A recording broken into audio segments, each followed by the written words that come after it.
সূর্যদেবের সন্তান ও শক্তি কী ছিল?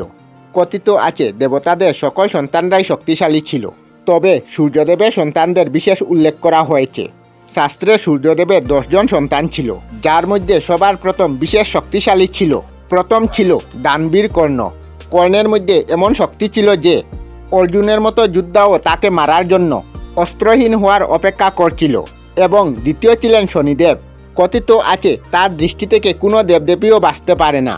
এবং তার তৃতীয় সন্তান হলেন যমদেব। কথিত আছে যমরাজ ও তার বোন যমুনা পৃথিবীতে জন্ম নেওয়া স্বর্গ থেকে প্রথম ছিল, এবং সর্বপ্রথম মৃত্যু হওয়ার কারণে যমরাজ মৃত্যুর দেবতা হন। সূর্যদেবের চতুর্থ সন্তান ছিল ভদ্রা। তিনি সূর্যদেবের সন্তান হওয়া সত্ত্বেও কুটিল স্বভাবের ছিলেন, যার কারণে তার ব্রহ্মার অভিশাপ লেগেছিল। সূর্যদেবের পঞ্চম সন্তান ছিল মনু, যিনি পৃথিবীতে সর্বপ্রথম মনুষ্যের সৃষ্টি করেছিলেন। ওম নমঃ শিবায়।